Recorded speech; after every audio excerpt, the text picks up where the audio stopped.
Du Père et du Fils et du Saint-Esprit. Amen.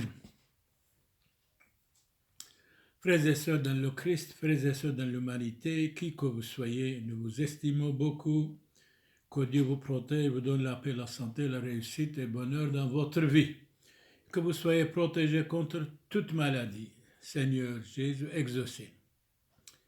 Seigneur, barche alom barche alechu, adie magmujolina, libasimuso, waludino, ويدر بتويلن باسيموثو وحلمونو كطلبنا مالوه دوالخو صحة شلومو شينو توالخو كايو علوه مانحي هركي أبونا ديرو سامويل مي بلشيكا وكونو ديكتو سيريتو orthodoxeto كبالخو شينو وشلومو. Ici, Monseigneur Charles Clément Boniface vous dit bonjour à tous, qui que vous soyez, nous vous estimons.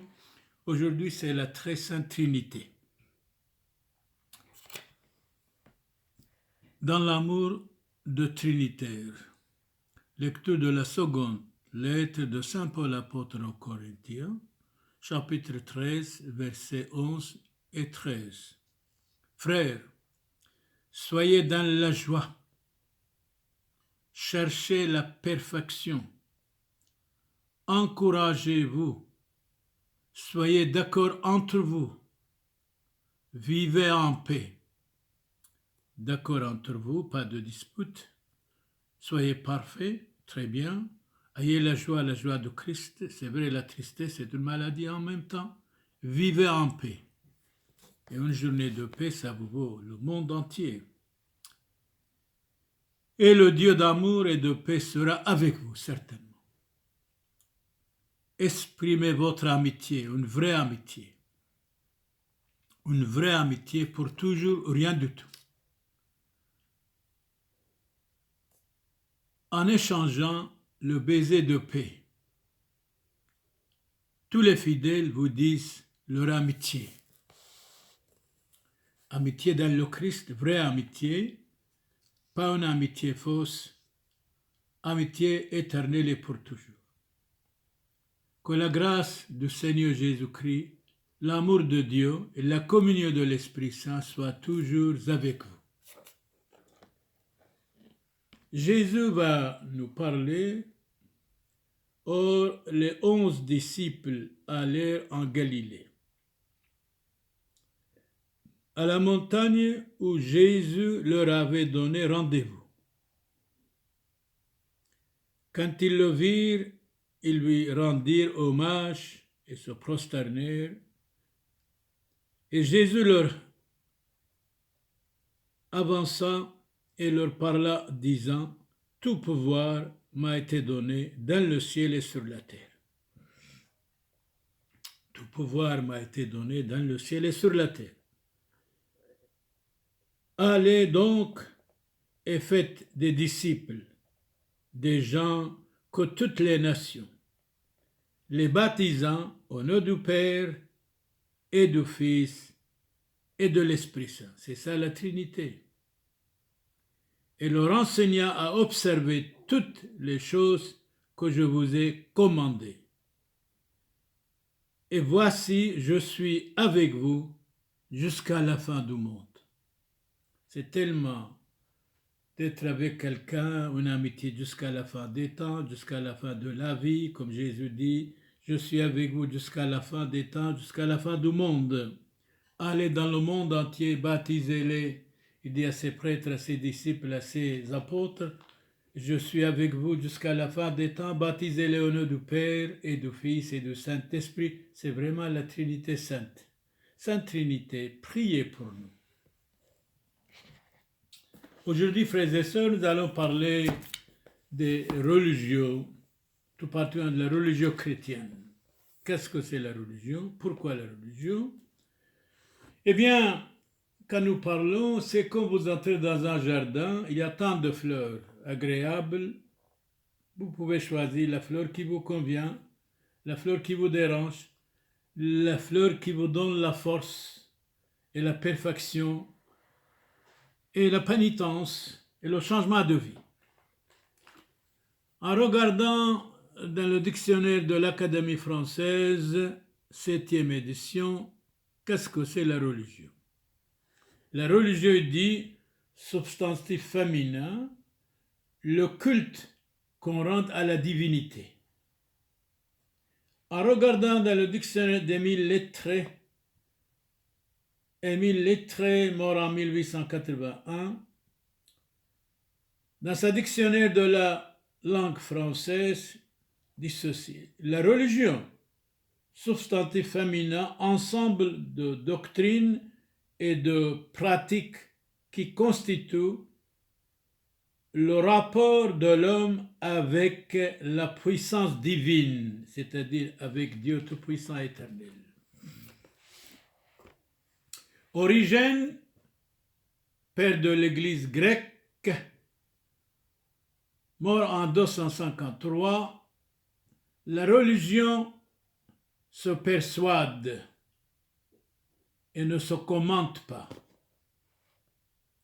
Son triomphe, c'est de consoler l'homme dans le malheur, d'amener l'homme au bon sens. C'est de mêler à une douceur céleste aux amertumes de la vie. Madame Tesson, morte en 1749, nous dit ceci: la vie est un cercle de douleur. On entre en guerre en entrant dans le monde. Cette vie est un combat perpétuel. C'est vrai, la vie c'est un combat. Vivre c'est lutter, vivre travailler, vivre c'est étudier, vivre c'est être quelqu'un dans la vie. Proudhon dit autrement, mort en 1865, la vie de l'homme est une guerre permanente, c'est vrai. Guerre avec les besoins, c'est juste. Guerre avec son semblable, c'est dommage. Par conséquent, guerre avec lui-même.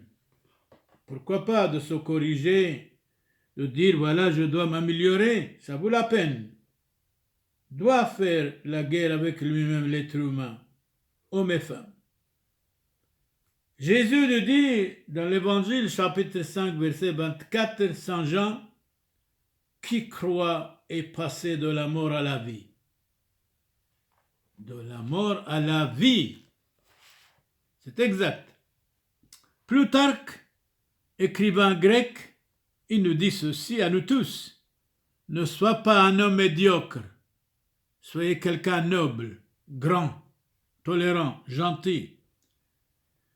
Cet écrivain Plutarque est mort en 125. Il est tellement extraordinaire, cet homme, Plutarque. Il faut avoir des amis et des ennemis, il dit. C'est vrai. Des amis pour nous apprendre notre devoir. Mais si l'ami n'accepte pas, qu'allez-vous faire? Demandez une fois, 2 fois, 3 fois. S'il n'accepte pas, laissez-le tranquille. S'il est un vrai ami, il accepte vos conseils. Et ne doit pas vous déranger bêtement. Ne doit pas vous démoraliser bêtement. Ne doit pas vous accuser tout le temps pour rien. Mais oui, Plutarque a raison. Il faut avoir des amis et des ennemis. Même si nous avons des ennemis, nous devons les estimer, les aimer. Jésus a dit aimez vos ennemis. Des amis pour nous apprendre notre devoir et de faire notre devoir. Et des ennemis pour nous obliger à le faire notre devoir. Heureusement, nous avons des ennemis, mais nous les aimons. Nous avons des ennemis qui mentent tout le temps, nous les estimons en même temps. Que voulez-vous? S'ils sont des ignorants, l'ignorance c'est une maladie. Une ville se passerait plutôt de soleil que d'une religion, disait Plutarque. Une ville se passerait plutôt de soleil que d'une religion. Donc la religion est nécessaire, moralement, spirituellement, religieusement, c'est utile. Dans l'évangile Saint-Luc, chapitre 8, versets 1 et 2, Jésus allait de ville en ville et de village en village. Il prêchait et annonçait l'évangile. Aujourd'hui, malheureusement, l'Église a démissionné complètement. Aujourd'hui, l'Église fait la propagande de l'islam, cette immigration-invasion pour envahir l'Occident, y compris le pape lui-même. Alors Jésus allait de ville en ville, de village en village, il prêchait et annonçait l'évangile de notre Seigneur Jésus-Christ. Les 12 étaient avec lui, 12 apôtres. Et quelques femmes qui avaient été guéries des esprits mauvais et de maladies. Entre autres, Marie-Madeleine, de qui étaient sortis 7 démons. Il y a beaucoup d'hommes et de femmes démoniaques. Dans l'évangile de Saint Matthieu, chapitre 5, versets 13, 14, Jésus disait, alors, on vous écoute notre Seigneur Jésus, on vous écoute vraiment. C'est vous qui êtes le sel de la terre. Le sel donne le goût. C'est vrai, vous êtes le sel de la terre, c'est-à-dire gentillesse, compréhension. Et c'est vous qui êtes la lumière du monde. Ben oui, dans l'obscurité, on ne peut pas marcher. Vous êtes la lumière du monde. C'est vous qui êtes la lumière du monde, il disait à qui? À ses prêtres, à ses disciples, à ses apôtres. Et il ajoute, Jésus-Christ notre Seigneur, une ville située sur une montagne ne peut pas être cachée. Donc le prêtre doit être absolument reconnu, même de quelques kilomètres, avec sa soutane, quand il parle. Mais le prêtre, quand il est comme tout le monde, s'habille comme tout le monde, devient inconnu, devient un personnage vulgaire. Mais le prêtre doit être comme une ville située sur une montagne, ne peut pas être caché. Saint Matthieu, chapitre 10, versets 22-23, vous serez haïs de tous à cause de mon nom, c'est vrai. Mais celui qui persévérera jusqu'à la fin sera sauvé. Même si nous sommes haïs, détestés, attaqués, calomniés, malmenés, même si nous avons des ennemis, nous devons les estimer, les accueillir. Absolument, parce que finalement, si nous sommes la lumière du monde, si nous sommes le sel de la terre, nous devons donner la lumière, l'éducation à tout le monde sans distinction, des croyants et des incroyants, de classe, de race, de religion, absolument pas, mais pas du tout. Saint Matthieu de nouveau ajoute, chapitre 10, verset 23, quand on vous persécutera dans cette ville-ci, fuyez dans une autre. Donc, nous sommes souvent aussi persécutés. L'Église a souvent été persécutée. On voit très bien, Jésus a prédit ça. Saint Athanas, patriarche d'Alexandrie, mort en 373, même année comme Saint Ephraim, le propre de la vraie religion n'est pas de contraindre, mais de persuader. Persuader les autres, montrer le bon chemin aux autres, aimer les autres.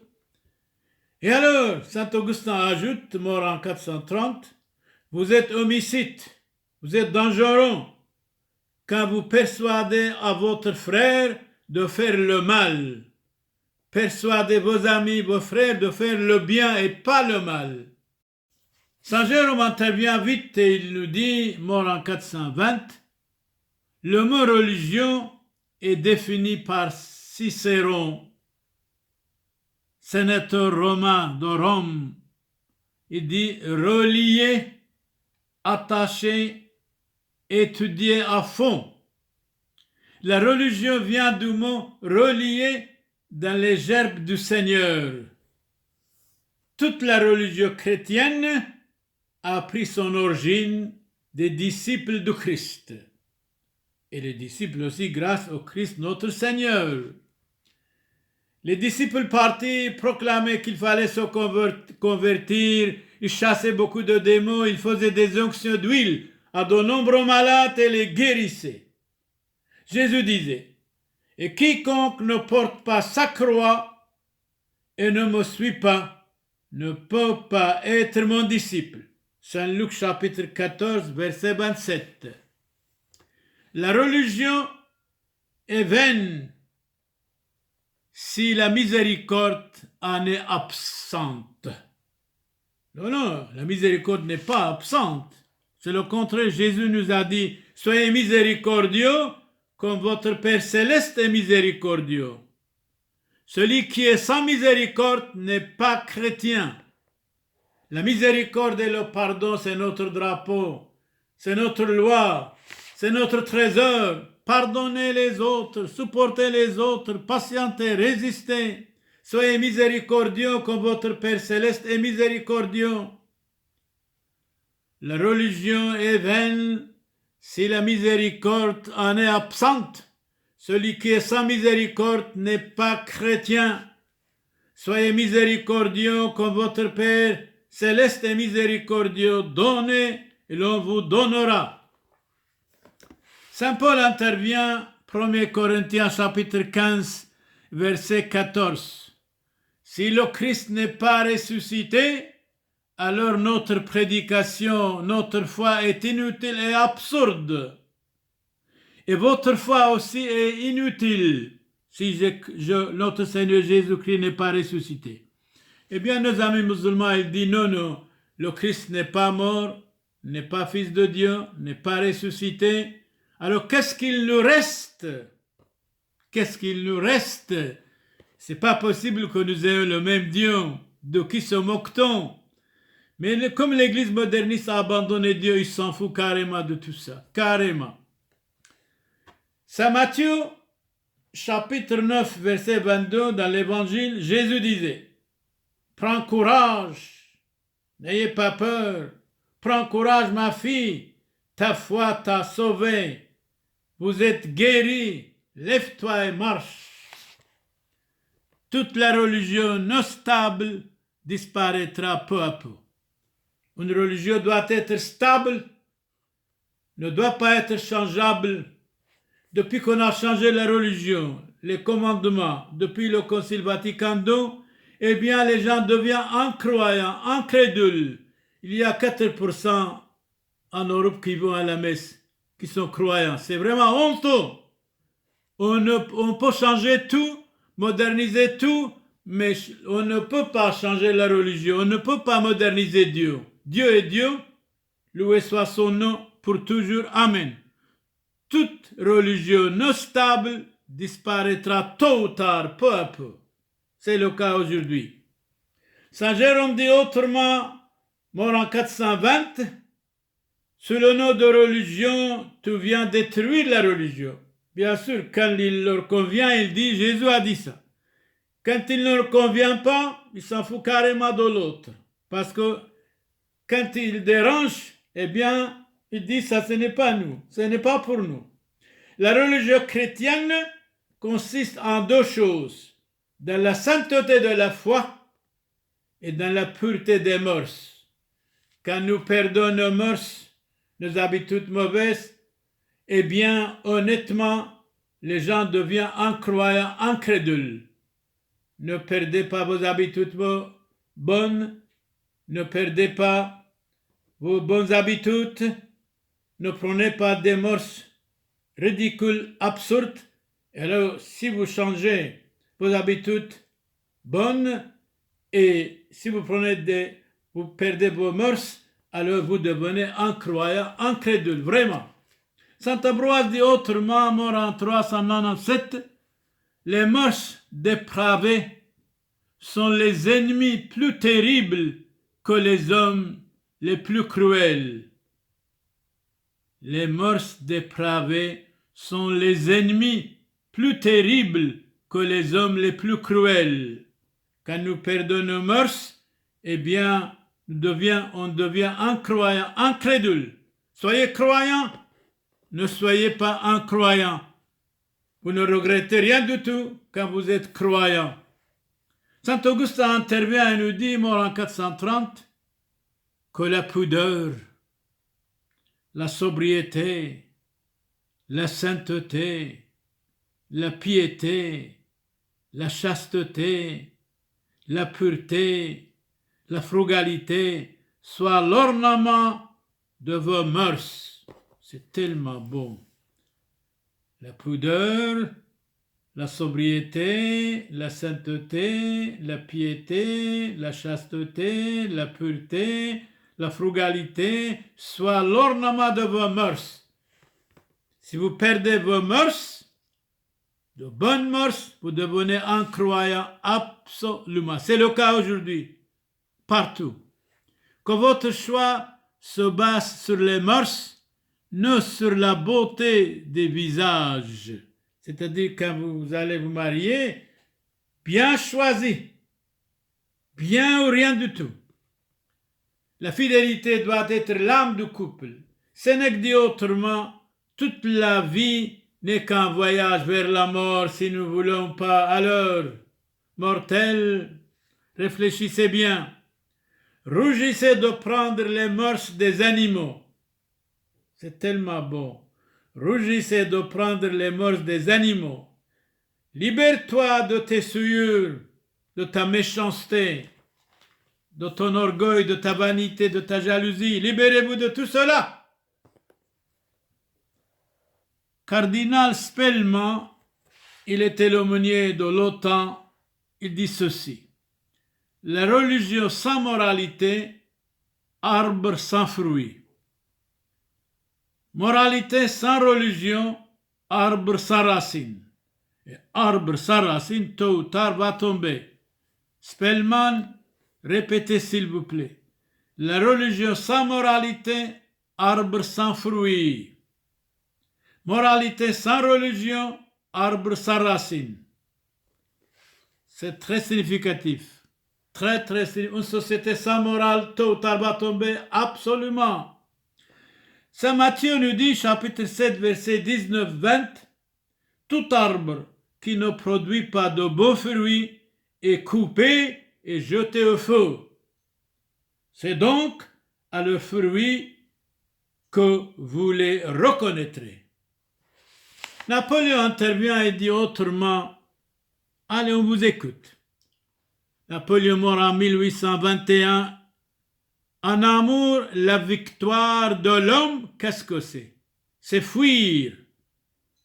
En amour, la victoire de l'homme, c'est la fuite. Et là, vous êtes sauvé. Il faut regretter avant et pas après. De toute façon, après l'amour, il y a la haine. À quoi ça sert? L'homme n'est jamais si grand qu'à genoux devant Dieu. Encore, ajoute Napoléon. Écoutons encore Napoléon. Nulle société ne pas exister sans morale. Il n'y a pas de morale sans religion. Très bien. Les meilleures institutions deviennent vicieuses quand la morale cesse d'être le fondement, la base. Napoléon, nous voulons vraiment encore vous écouter. En amour, la fuite. En amour, la victoire de l'homme, c'est la fuite. Après l'amour, il y a la haine, attention. L'homme n'est jamais si grand qu'à genoux devant Dieu. Nulle société ne peut exister sans morale, dit Napoléon. Il n'y a pas de morale sans religion. Les meilleures institutions deviennent vicieuses, diaboliques, quand la morale cesse d'être la base de la société. Une société sans morale va tomber tôt ou tard. Voltaire, écrivain français, mort en 1778, nous dit « Aime la vérité mais pardonne à l'erreur. Si vous supprimez la religion, nous parlons de la religion chrétienne.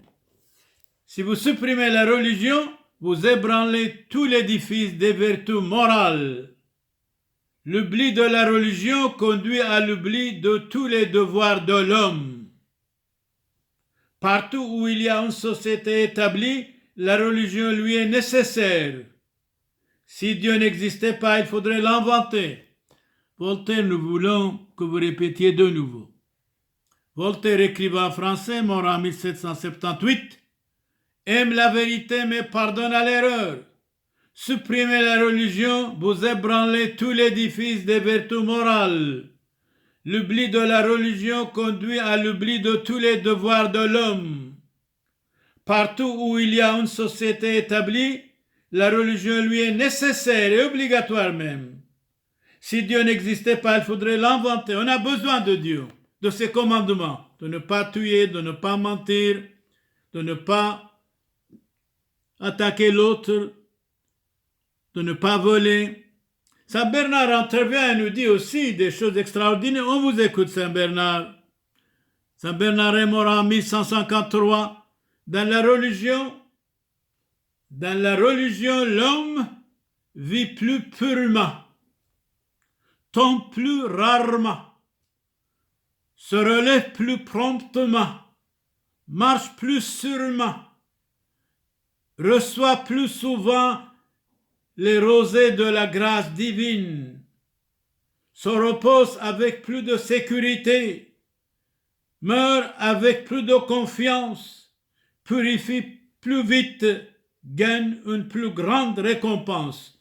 Nous voulons que vous répétiez, Saint Bernard, ces belles phrases. Dans la religion, l'homme vit plus purement, tombe plus rarement, se relève plus promptement, marche plus sûrement, reçoit plus souvent les rosées de la grâce divine, se repose avec plus de sécurité, meurt avec plus de confiance, purifie plus vite, gagne une grande récompense dans le ciel et sur la terre. Merci Saint Bernard, merci. Saint Matthieu, dans l'Évangile, dit ceci. Jésus disait, on vous écoute. Heureux serez-vous lorsqu'on vous insultera, qu'on vous persécutera, qu'on répondra faussement, mensongèrement sur vous toutes sortes de mal à cause de moi. Réjouissez-vous. Réjouissez-vous et soyez dans l'allégresse, parce que votre récompense sera grande dans les cieux. C'est vrai, aujourd'hui, il y a beaucoup de menteurs. Bien, quand nous mentons, les gens croient. Quand nous disons la vérité, ils ne croient pas. Mais c'est vraiment dommage et grave et regrettable. Car c'est ainsi qu'on a persécuté les prophètes qui vous ont précédés. Eh bien, nous voulons encore écouter. Jésus disait, qu'est-ce qu'il disait le Christ? Heureux serez-vous lorsqu'on vous insultera, qu'on vous persécutera, qu'on répondra faussement, mensongèrement sur vous toutes sortes de mal à cause de moi. Réjouissez-vous, soyez dans l'allégresse, parce que votre récompense sera grande dans les cieux. Car c'est ainsi qu'on a persécuté les prophètes qui vous ont précédés. Montesquieu dit autrement, mort en 1755, chose admirable, la religion chrétienne qui ne semble avoir l'objet de la félicité de l'autre vie, mais encore notre bonheur dans celle-ci. Répétez, Montesquieu, chose admirable, la religion chrétienne qui ne semble avoir l'objet que la félicité de l'autre vie, fait encore notre bonheur dans cette vie ici, dans celle-ci, présent. Merci, merci Montesquieu. Saint Curé d'Ars, mort en 1859, canonisé en 1925, le seul bonheur que nous ayons, qu'est-ce que c'est? On vous écoute. C'est d'aimer Dieu et de savoir qu'il nous aime en même temps. Saint Curé d'Ars, vous avez dit autre chose. Eh bien, 1 heure de patience, ça vous vaut 3 jours de jeûner. Parce que la patience est le père de la perfection. La patience et le temps arrangent tout. La patience porte du succès, pas de précipitation. Peux-tu posséder le chemin du bonheur? Point d'interrogation. Vis à l'écart des hommes mauvais. Voulez-vous posséder le chemin du bonheur, vit à l'écart des mauvais compagnons, des mauvais amis.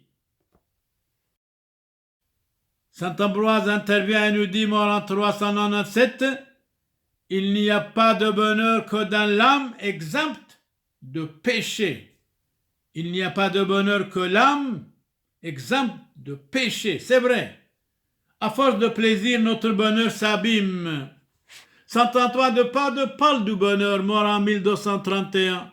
Le bonheur ne consiste pas à satisfaire ses passions, ses bêtises, mais à les vaincre et convaincre les autres.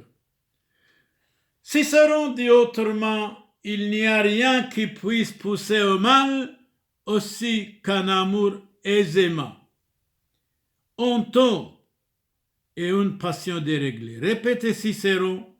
Cicéron mort 43 avant Jésus-Christ, sénateur de Rome.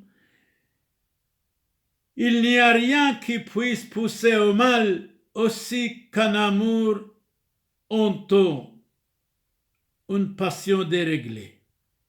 C'est vrai, il n'y a rien qui puisse pousser au mal aussi aisément qu'un amour honteux et une passion déréglée. C'est vrai. Sénèque dit autrement, celui qui sera maître de ses bêtises, de ses passions, de sa jalousie, de son orgueil, a trouvé le repos que tout le monde cherche. Cherchez, vous trouverez. Frappez, on vous ouvrira. Demandez, vous recevrez. Si vous demandez quelque chose d'agréable, vous allez recevoir. Demandez tout ce qui est utile et agréable dans le Christ notre Seigneur. Amen. Abund bashmayo, nethqadash moch, tithe malkuthoch, nehwe sbionoch, أيكاند بشمايو أوف برعو هبلن لحمة سنقونان يومونو وجبقلن حوبين وحطوهين أيكاند فحنان جبقلن حوبين لو تعلن لسيونو إلو فاصون من بيشو ميطول ديلو خيمال كوثو حيلو تجبحتو العالم علمين آمين شلوم لخ مريم ملياث طيبوثو موران عامخ مبارختو هاتبنيشي ومبارخو فيرو دبكرسيخ موران يشوع مشيحو مرت مريم يولدا ثالوه أفس حرفين حاطوه هوشو وبشوعاث موتان آمين. On a récité le Notre Père dans la langue de Christ et je vous salue Marie pleine de grâce en même temps dans la langue de Christ. Qui que vous soyez, nous prions pour vous tous, que vous ayez beaucoup de chance, de réussite et de bonheur. Matteu tu alum barch alechu barchusheinu shlomo. Suriyim barchi. Pushun bashlomo ahai habibai. كاذ مقلنا خل طيبوثو والرحمة دتليثو يوثو قادشتو ومشابحتو عم زودة وبركوثو دان سبتون من مدبحم حسيونو دموريو رحيقة عم قريبة حاي عم ميثة فريقاي بصليبة زاكو دموريو وطبيعاي برشمد معموديثو قادشتو ديت حاسة حوبا يكونو تجبوق بصوريكون وتنحرو حوثد عنيذيكون وينو عبدو محيلو حاطويو إثحنين وإث آدار بياسلاوثخون فشون بشلومو كاثحو ذيتو روزيتون وعلاي محيلو صالاو آلوهد بشمايو أو بشينو شلومو ألسريوي وآلوهد بارخ عليه وبل شينو شلومو حلمونو لكايوثي سرين برخي رحام حذوذي لمفلغوتو يفلغوثو مشيذويو يحوبو مالوهيو هانيتكم فلوغ الحذوذة كم دقل الحذوذة إنا قد دنوش دم دقلي لمتقنوتني إنا قدمي حقيقة كم متقنوتو أغلب منوش إنا قد دنوش كم دقلي كم متقنني إنا قد كمي حقيقة لكم متقني هانيتكم دقلي كورح من الاست آلون بارخ عليه بس يدقلو موشي ذويو وإحنا كورح منا كل شخص كتيو بيلد بوبو أو دلكو روح حملا الله وعمي والله بارخالي سرين برخي فشون بشلومو وتلخو كايو الله مانحي وتو يحبوا بين يثيخو بين عائلة أن ليستو ولو قورو ولا ناعمي ولا جيراني وتلخو استيكايو متوتو الله بشما مانحي أمي ثثخو الله بالي مالكثو دشمايو شينو شلومو على سوريا كله هيكو توتو آمين كيكو بسوية frères dans le Christ, dans l'humanité. Ici, Monseigneur Charles Clément Boniface prie pour vous, pour que vous ayez la paix, la santé, la réussite, pour que vous ayez protégé de toute maladie. Seigneur, Dieu éternel et tout-puissant, exaucez-nous. Amen. Sur barche, Allahum barch aleichu, matoutu, harke abuna deirosa min Belgica, u konodito suret orthodoxeto kobalchu, shaino shlomo, hulmono basimuthol kulchun. Amen. Dominus vobiscum. Benedicat vos omnipotens Deus, Pater et Filius, et Spiritus Sanctus, indulgentiam absolutionem et remissionem peccatorum nostrorum, tribuat nobis omnipotens misericors Dominus. Amen. Comme salina lakayo et kullet kitne bethkrihe bachastachanat, dans les hôpitaux, nous prions pour tous les malades, pour leur guérison. Seigneur Jésus, exaucez-nous. Allah bishma barch alasuri kulle, دهودم دقلي ودائما دمي شاري روثو ودم دقلي استيكو رحمنا الله بارخ عليه شينو شلومو الكل خون آمين.